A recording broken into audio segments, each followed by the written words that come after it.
Tom Reap.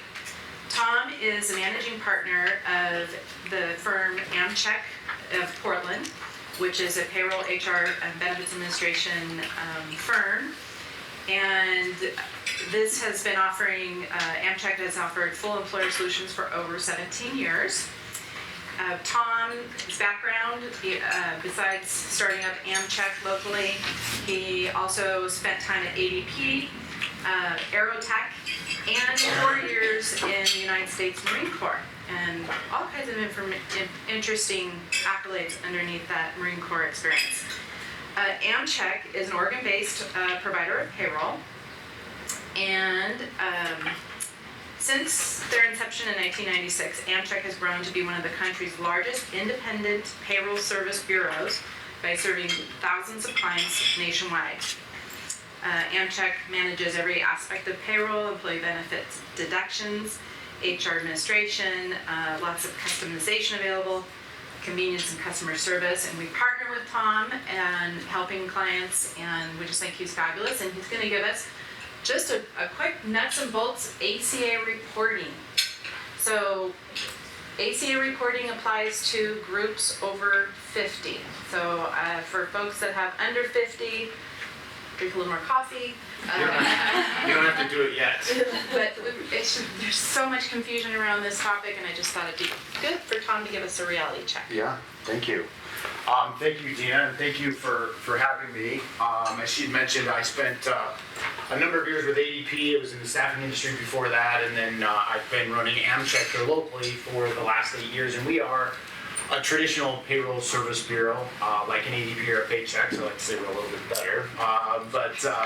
What Dina had asked me to come in and talk about today was just kind of a reality check around the 1095 and then 1094 reporting that's due in February 29th for the employers that have more than 50 employees. Now, a lot of this reporting is kind of falling back to the payroll companies because we have a lot of the data, whereas the health insurance brokers and the carriers will be doing some, but a lot of the reporting is falling on the employer to do. And so I just wanted to give you kind of a who, what, when, where, and how on this.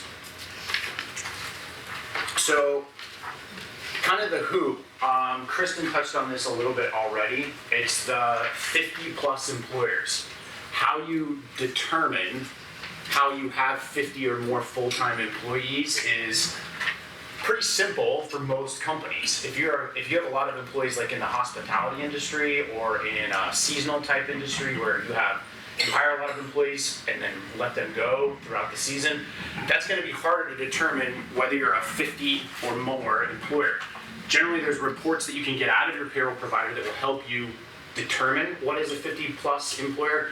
When you look at the variable hours that people can work, and we'll get into that a little bit more, it's determining who works more than 30 hours in a pay period, or 30 hours in a week. Somebody that exceeds those 30 hours could potentially become benefit eligible. So that's somebody that you would have to look at and then determine whether or not you have to do the 1095 and 1094 reporting.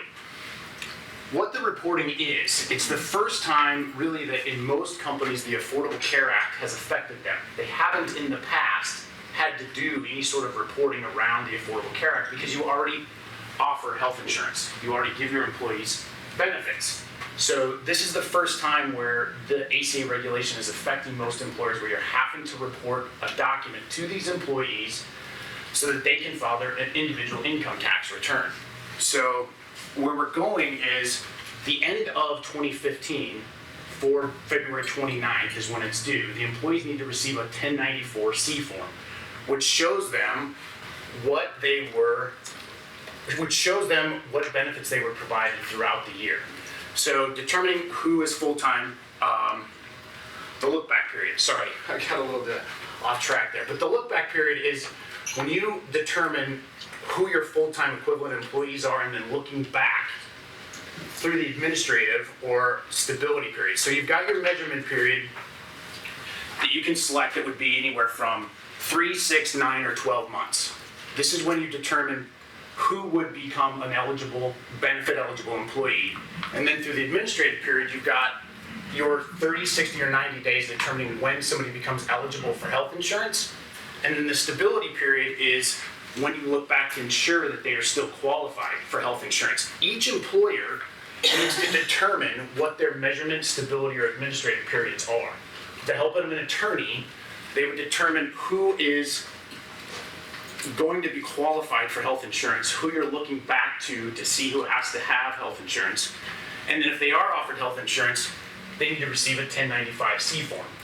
The IRS is saying that every employer with 50 plus more employees needs to issue a 1094-C or 1095-C form to their employees along with a W-2. So how you determine where you are a full-time or a 50 employee full-time equivalent employer is kind of charting your course through here. So are you an applicable large employer? Most companies with 50 plus employees, they just automatically know they have to provide a 1095-C form and then file a 1094 form to their employees. If you have variable hours or employees in the hospitality industry or nursery or what have you, that's going to be a harder determination if we're 50 or plus. But if you are an applicable large employer, essentially you have to determine, well, not determine, but you will know if you're self-funded or fully insured. If you're fully insured, the health insurance carrier is going to report your dependents for you. So you don't have to do the dependent reporting. If you are a self-insured employer, you're going to have to do the 1095-B form, which shows the IRS that you had dependents covered under your health insurance plan and who those dependents were. So it's another level of reporting on that. Beyond that, once the calendar year is up, you need to provide, as I mentioned, these two. Well, okay. Here's actually a good graph that actually shows an applicable large employer not offering a health insurance plan. The codes 60, 55, and 56. There is a handout on your table. It's a 3-page kind of really simple read that I like to give to folks that really gives them, it's a kind of down and dirty explanation of what the 60, 55, and 56 IRS codes are. Yeah, it looks like this. You're gonna get me at our table. Is it just because I'm sitting here? Probably. Yeah. Do you have extras? I do. Here.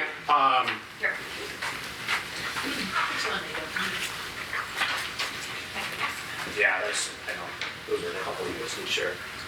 Oh, did I just shut that off? So the IRS code 60, 55, and 56 basically is the code that tells or that explains the regulations surrounding the 1095 and 1094 reporting.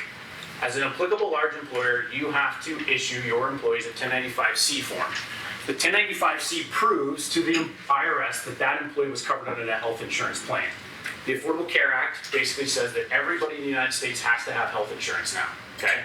So whether they got it from healthcare exchange, from a state plan, or from their employer, that employee is on the hook to prove to the IRS that they had health insurance. If they don't have health insurance, they could potentially face a fine when they file their individual 1040 form. If they have health insurance provided by their employer, they need to have a W-2 and a 1095-C form before they can file their individual tax return. The 1095-C is the responsibility of the employer, providing that 1095-C to the employee so that they can prove they have health insurance. Then they also have to file a 1094-C form, which is basically the summation of all of the 1095s that they issue to their employees. It's just like a W-2. And when you have your payroll company do your W-2s for you, they also produce a W-3, which is the summation of all of the W-2s.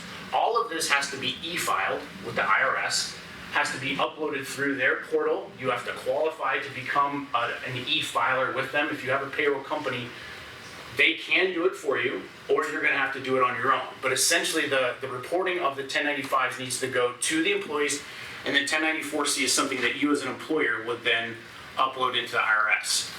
If you are an applicable large employer that is self-funded, not only do you have to do a 1094-C, a 1095, but there's also the 1095-B form, which is obviously, as I mentioned, the form where you report the dependents that were covered under your plan. So there's another level of reporting for folks that are self-funded. The carrier will cover the 1095-Bs if you're a fully insured plan. Does that make sense? Kind of? Clear as mud? So these are the 2015 forms were just released, I think, this week. But this is the 1094C form from last year. We didn't expect a lot of changes. There weren't a lot of changes to the form, but essentially the 1094C is the summation, as I mentioned, of all of the 1095s that you did for your employees.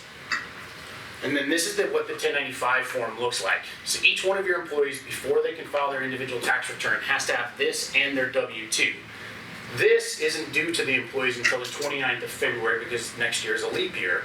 And it's a culmination of all the health insurance that you offered them in 2015. There's another handout on your desk that goes through the codes. Can I just hold that up, Chase, so you can see? So this speaks to the codes that need to be applied to this form. And it depends on when the employee joined, what kind of insurances they had, whether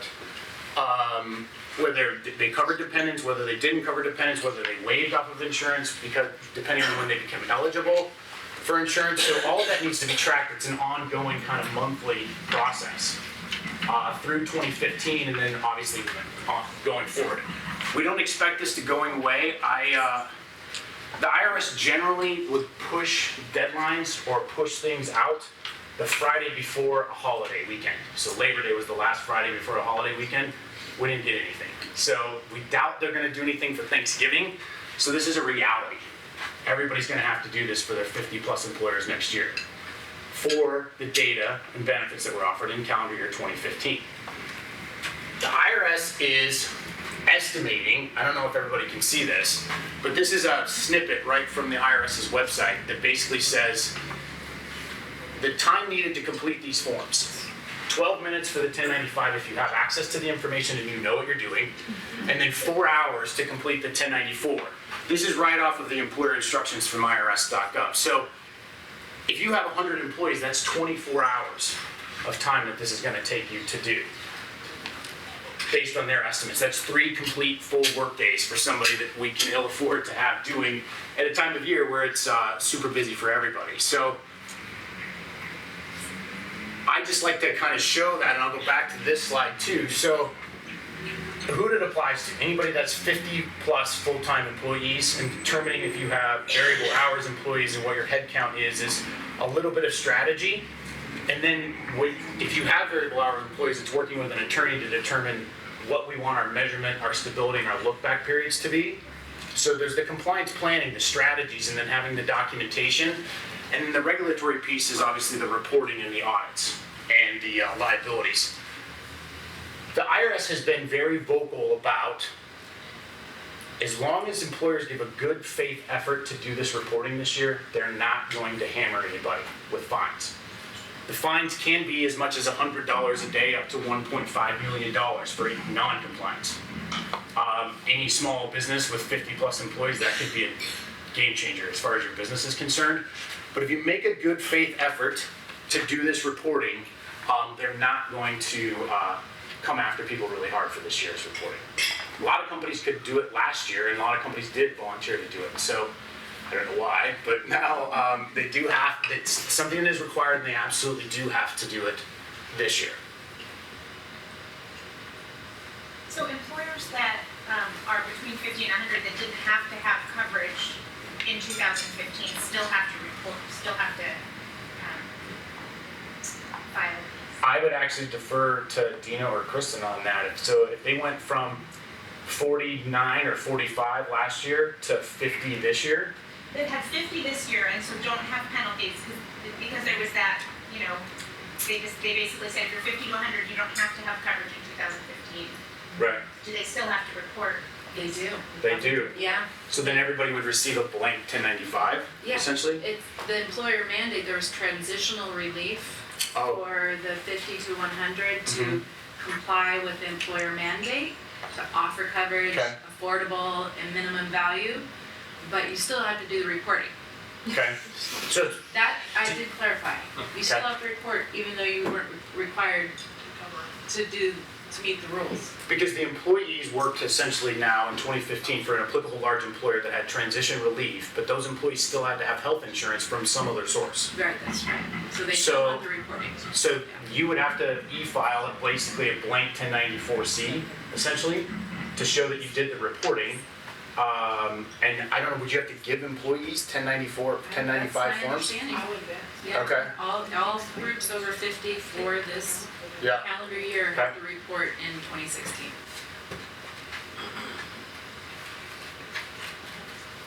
Yeah. And if you didn't offer, So we have a client that was with a PEO the first half of the year, and in 2014, they didn't even exist as a business. And so that's been a bit of a challenge given their scenario, because when you're with a PEO, your employees work for the PEO. That's like staffing or what have you. They left the PEO in August, and now they're with a traditional payroll outsourcing company, and all of their employees are now on their Fed ID, but it's only August through the end of the year. They still have to do it for the 3 or the 4 months of the year. Another client just was acquired by a big company back east. We've done their payroll for the first 9 months of the year. So we have to do the 1095 reporting for the first 9 months. And then the acquiring company, because all those employees are going on to that EIN, will have to do the final 3 months of the year. So there's a lot of variables there. It's almost as if I was working at Burger King. I quit at Burger King and went to work at McDonald's. I have 2 W-2s, and if they're both applicable large employers, I have to get 2 1095Cs. So it's going to be, I think, a bit of a challenge for the IRS to marry all of this up. It's also going to be a very big challenge for the employees because they get their W-2 January 31st. They want to file their tax return right now because they're going to get $500 or $600 or $800 back. They can't until they also have their 1095C form, which isn't due until February 29th. You can apply for an extension and get all the way to March 31. So then think about the CPA market. They have 15 days to get everybody's tax returns done. So this is going to be a bit of a transition, but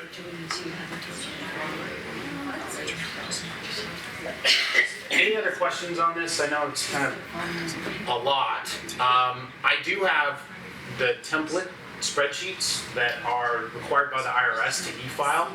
It's about 37 columns long, and it's the data that's put in there has to correspond with these codes, and it's data hire, date of birth, and demographic information on employees. But I'd be happy to share that with Dina, and if anybody wants it, she could email it out to folks. Go ahead. Is there a form that employees need to have that says, I work for a small employer? Or do they just, is there a form on the tax return that says it's not applicable, or? Yes. So part of the Affordable Care Act is that everybody has to have health insurance, right? And I think that was a couple of years ago, essentially, is where everybody in the United States has to have health insurance. This is the first time that as an employer, you have to prove to the IRS that you offered health insurance. Even if it's a small employer? Right. Oh, no, I'm sorry, not if you're under 50. But on the 1040, there is a form, or a box that the employee checks that says, yes, I had health insurance, and then they need to prove it when they file their income tax. So if I went to the Oregon Healthcare Exchange or healthcare.gov and got my own individual coverage, I need to prove that to the IRS, because if I don't, I could get fined. I think the individual employee fine is $94 this year. So you as an individual, not you as an employer? Right, because my company has less than 50 employees, so I don't have to. Nothing to do. Right, I have nothing to do. I don't even have to offer health insurance because I'm an employer less than 50. I don't have to do any of those things. But my employees that work for me have to get health insurance somewhere, whether they get it from the Oregon Health Plan or they get it from healthcare.gov or they went to Pacific Source by themselves and got their own individual plan. Then they need to prove that when they file their individual tax return, because if they don't, they are liable for the $94 fine. Any other questions? Payroll companies can help people with it. We can, yeah, we absolutely can. Thank you. okay, thanks, Tom.